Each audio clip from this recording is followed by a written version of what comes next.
Morning, everybody. It's Monday, uh, middle of August.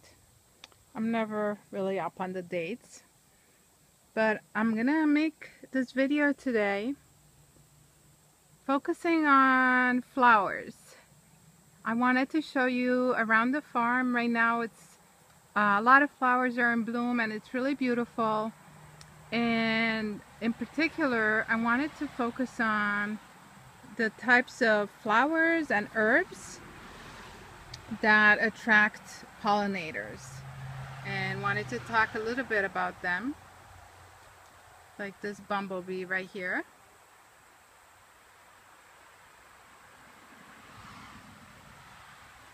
And Cookie's around too. Very lazy. He always just hangs around the house. The other cats are out hunting, but he doesn't exert himself too much. So the plants I was showing you before, the flowers that I showed you before were the cat was. Those were marigolds on the sides, on the edges of the pot, and in the middle there was a Mexican sunflower. And here I have a whole bunch of herbs that I planted specifically to attract beneficial insects. So when I come here, there's always tons of stuff to see. Like right now you can see this butterfly, and I can see a lot of insects. Let me just kind of stand still here so you can see. I see tons of bumblebees. This is bee balm.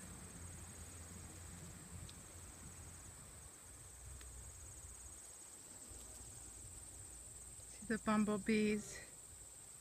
Here's the butterfly.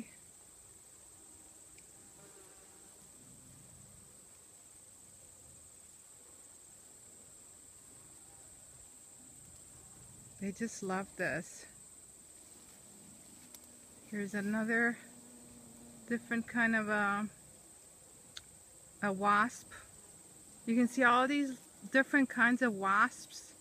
Some of them bigger, some of them are smaller. Alright, so why do I plant these herbs and flowers for the pollinators? Is because the pollinators are really, really important for food production for all of us. And they're in a lot of trouble right now, actually, mainly because of use of herbicides and pesticides that they end up getting when they're foraging, and it kills them or messes them up.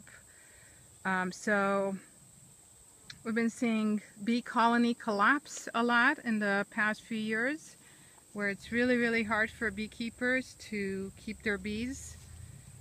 They just end up dying, or the whole colony ends up collapsing over winter. And so, you know, realizing that without these pollinators, there's no food. You know, they're absolutely critical to pollinating trees and all kinds of vegetables. So, and they're so threatened right now. So a lot of people are trying to help them out by planting plants just for them in a clean way, so that they don't get poisoned when they're foraging. And one other thing that's happening too is that a lot of their habitat, you know, where they used to forage, is being developed. So they're losing a lot of different species of plants that they need for survival. So you can see that, I mean, that's been happening with monarch butterflies and you know, a lot of other species as well. So just trying to help them out, and basically really help ourselves out in the future, in the long run.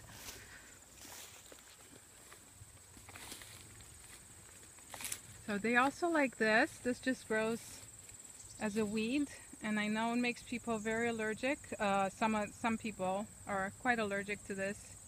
Gives them sneezes and and I can't think of the name right now. It's a very common name, but I just can't think of it. But you can see all kinds of honeybees and bumblebees. Here's some honeybees. There's so many of them right here in the back.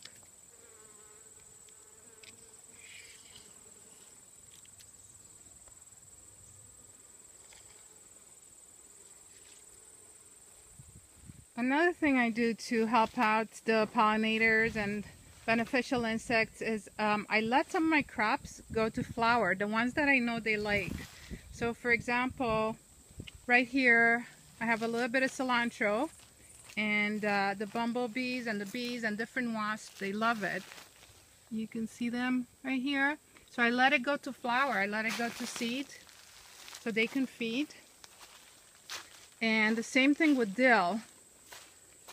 I'll show you. I'm going to walk over to it right now, and this is really helping me out a lot too, because you see all these herbs that I'm letting them go to seed. They're right here, right next to my other crops.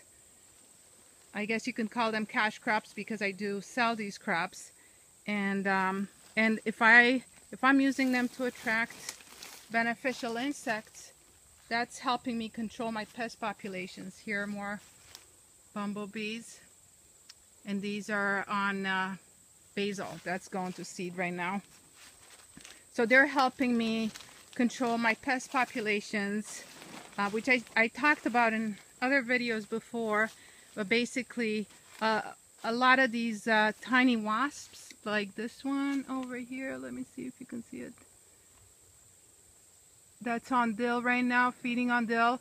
A lot of these tiny wasps will parasitize and kill pests. So here's another kind of wasp right here. They love the dill. I love it. It looks beautiful, but it does attract a lot of beneficial insects that will then end up killing the tomato hornworms that are eating and damaging my tomatoes right here. So it's a nice kind of win-win situation.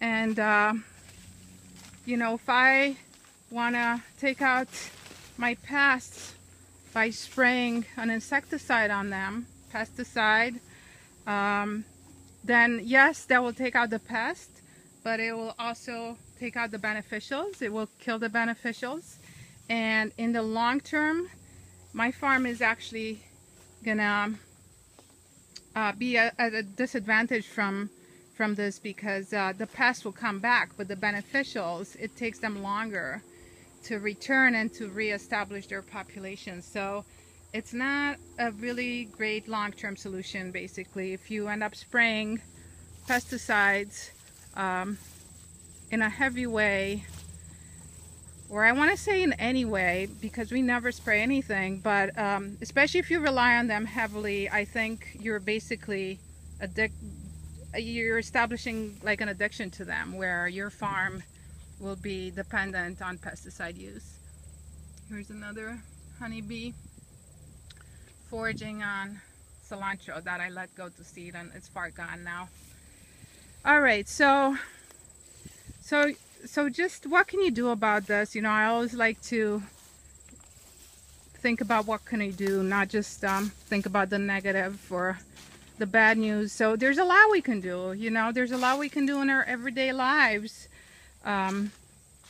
If you have a garden or any kind of lawn, any kind of outdoor space, then think about these pollinators and these beneficial insects and plant for them. You know, there's so much information out there. You can plant beautiful annuals, perennials. It will make your space look beautiful too, and you'll enjoy it. And you won't have to mow as much if you have a lawn, and you don't need much. Like, look right here, this is not a lot of planting, but planted some marigolds. Again, you know, the insects love it. They help me out controlling my pests. So that's one thing you can do, you know, is just think about how you can change your physical space to help out these guys. Another thing you can do is wherever you live, you know, be vocal about the public spaces. So there are a lot of the pesticides and herbicides that are killing these pollinators are sprayed on public spaces, like you know, school grounds and golf courses, parks, you know. So make sure you go to your town hall or whoever, find out who's in charge of that and ask them what their practices are. What are they doing? You know, are they spraying, and is how else could they try to accomplish their goal without spray? Mexican sunflower right here, bumblebee foraging on it. And just realize that, you know, these sprays, they don't just kill the insects. The insects are just an indicator species. They're affecting all of us. You know, they go in the water, they end up in our water, they end up in our food supply. We end up eating them one way or another. We end up ingesting them. Love this beautiful sunflower. It looks like it's got a heart in the middle. And, you know, I really encourage you not to spray your own lawn. If you think you've got weeds or, I don't know, problems with insects, termites, spiders, you know, think about getting away from the lawn, and think about, you know, turning maybe part of it into a meadow, or planting some shrubs or trees or bushes. Look at all these apples here. You know, without pollinators, there would be no apples.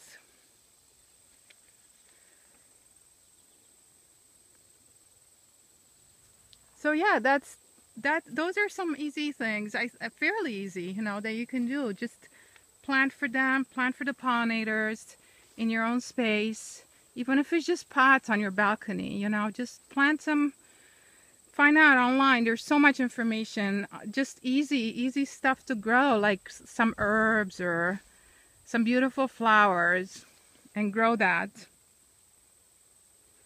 And don't spray, you know, don't spray your own space, and insist that the spaces around you in your town or wherever you live, you know, find out how are they being managed, and you know, ask that they be managed in a less destructive way.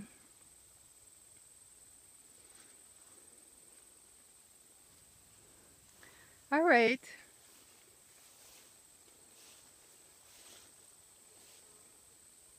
I hope you're having a beautiful day. It's certainly beautiful outside. Here's some Queen Anne's lace. This just grows wild. I don't do anything for it. I just don't pull it out.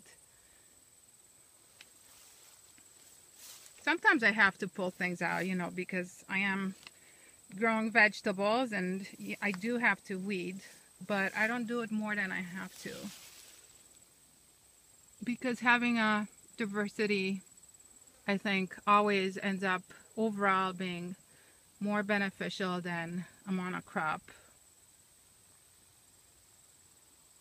And it's beautiful too. I love having the flowers and intermixed, you know, with everything else, vegetables and trees, and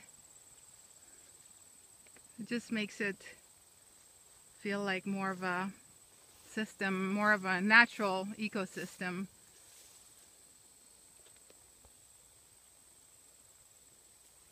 So good luck to our little friends over here. I hope they can hold on and survive while we get our act together and stop hurting them, stop hurting ourselves.